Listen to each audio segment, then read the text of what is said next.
ATV news Telugu ప్రేక్షకులకు స్వాగతం. Parliament ఎన్నికల నేపథ్యంలో తెలంగాణకు కాంగ్రెస్ పార్టీ ప్రత్యేక మేనిఫెస్టోను రూపొందించింది.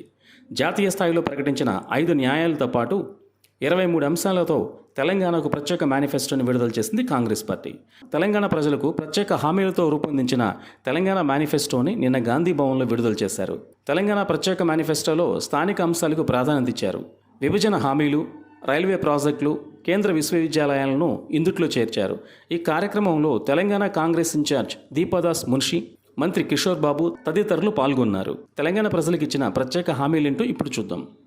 ఏపీ పునర్వ్యవస్థీకరణ చట్టం 214 ప్రకారం ఆంధ్రాలో విలీనమైన 5 గ్రామాలను తిరిగి తెలంగాణలో విలీనం చేయటం, అలాగే కాజీపేటలో రైల్వే కోచ్ ఫ్యాక్టరీ ఏర్పాటు, బయ్యారంలో ఉక్కు కర్మాగారం ఏర్పాటు, హైదరాబాద్లో ఇండియన్ ఇన్స్టిట్యూట్ ఆఫ్ మేనేజ్మెంట్ నెలకొల్పడం, హైదరాబాద్ విజయవాడ జాతీయ రహదారి పక్క నుంచి ర్యాపిడ్ రైల్వే వ్యవస్థను ఏర్పాటు చేయడం, మైనింగ్ విశ్వవిద్యాలయాల ఏర్పాటును చేస్తామన్నారు. అలాగే మేడారం సమ్మక్క సారలమ్మ జాతరకు జాతీయ హోదా కల్పిస్తామని పేర్కొన్నారు. హైదరాబాద్ మహానగరానికి బీజేపీ ప్రభుత్వం రద్దు చేసిన information technology and investment region ప్రాజెక్టును పునః ప్రారంభం చేస్తామన్నారు. పాలమూరు రంగారెడ్డి ప్రాజెక్టుకి జాతీయ హోదా కల్పిస్తామన్నారు. అలాగే నూతన ఎయిర్పోర్ట్లను ఏర్పాటు చేస్తామన్నారు. నీతి ఆయోగ్ ప్రాంతీయ కార్యాలయం హైదరాబాద్లో ఏర్పాటు చేస్తామన్నారు.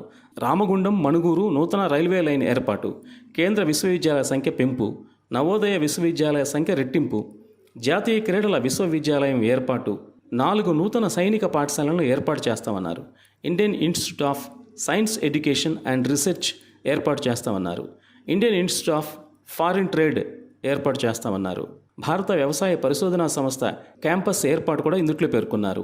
నేషనల్ ఏవియేషన్ యూనివర్సిటీ ఏర్పాటు, అధునాతన వైద్య పరిశోధనల కోసం Indian council for medical research పరిధిలో కేంద్ర వైద్య పరిశోధన సంస్థ ఏర్పాటు, 73, 74వ రాజ్యాంగ సవరణ ప్రకారం కేంద్ర ప్రభుత్వ నిధులు గ్రామ సర్పంచులకు నేరుగా బదిలీ చేయడం ఇందుట్లో పేర్కొన్నారు. ప్రతి ఇంటికి సౌరశక్తితో కూడిన సొంత విద్యుత్ ఉత్పత్తి వ్యవస్థను ఏర్పాటు చేస్తామని చెప్పన్నారు. Hyderabad Bengaluru IT industrial corridor, Hyderabad Nagpur industrial corridor, Hyderabad Warangal industrial corridor, Hyderabad నుంచి నల్గొండ మీదుగా మిర్యాలగూడ ఇండస్ట్రియల్ కారిడార్, సింగరేణి పారిశ్రామిక కారిడార్ ఏర్పాట్లను కూడా ఇందుట్లో పేర్కొన్నారు. అలాగే మేనిఫెస్టోలో హైదరాబాద్లో సుప్రీంకోర్టు బెంచ్ ఏర్పాటును కూడా పేర్కొన్నారు. అంతర్జాతీయ ప్రమాణాలతో కూడిన సాంస్కృతిక వినోద కేంద్రం ఏర్పాటు కూడా ఇందుట్లో పేర్కొన్నారు. ఇలా పలు కీలకమైన హామీలతో కాంగ్రెస్ తెలంగాణ మేనిఫెస్టోని విడుదల చేసింది. ఈ వీడియో మీకు నచ్చినట్లయితే ఏటీవీ న్యూస్ ఛానల్ సబ్స్క్రైబ్ చేయండి. పక్కనే ఉన్న బెల్ ఐకాన్ నొక్కండి.